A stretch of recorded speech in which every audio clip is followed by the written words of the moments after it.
লোৱা হৈছে বাৰু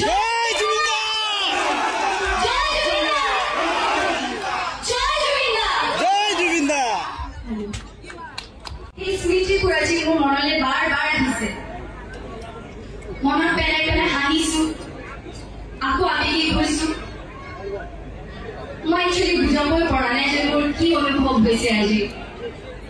ইমান মৰম দিছে আপোনালোকে ইতিমধ্যে দাদাৰ সপোনৰ ছবি ৰৈ ৰৈ বিনালে লগতে আজি মই আপোনালোক সকলোৰে মাজত আপোনালোকৰ মৰমৰ মৌজনী হৈ আহিছো দাদাই এইখিনি মোক চিনাকি কৰাই থৈ গ'ল আপোনালোকৰ মাজত মৌ হিচাপে দাদাই সঁচাই ভগৱান মোৰ বাবে ভগৱান দাদাক মই আমাৰ মাজত যেতিয়া দাদাই জীয়াই আছিলে মই এই কথাটো কৈছিলো দাদা কাৰণ দাদাই বস্তুটো এনেধৰণে বুজি পায় আমাৰ নিচিনা সাধাৰণ মানুহৰ নিচিনা সেই বস্তুটো বুজি পাবলৈ বিৰাট টান কিন্তু দাদাই সেই বস্তুবোৰ বুজি পায় মই দাদাক কৈছিলো যে দাদা আপুনি মানুহৰূপী এজন ঈশ্বৰ আৰু মই সঁচাই বহুত লাগি যে দাদাৰ সপোনৰ ছবিত মই দাদাৰ লগত একেলগে অভিনয় কৰিব পাইছো দাদাৰ আশীৰ্বাদ সদায় মোৰ লগত থাকিব আৰু লগতে আপোনালোক সকলোৰে আশীৰ্বাদ মোৰ লগত থাকিব বুলি মই কামনা কৰিছো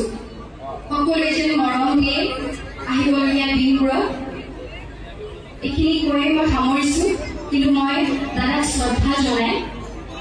দাদা সপোনৰ ছবি ৰৈ ৰৈ বিনালে এটি গীত অকণমান গুণগুণাই দিছো ৰৈ ৰৈ বিনালে ৰৈ ৰৈ বিনালে ৰৈ ৰৈ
লোৱা হৈছে বাৰু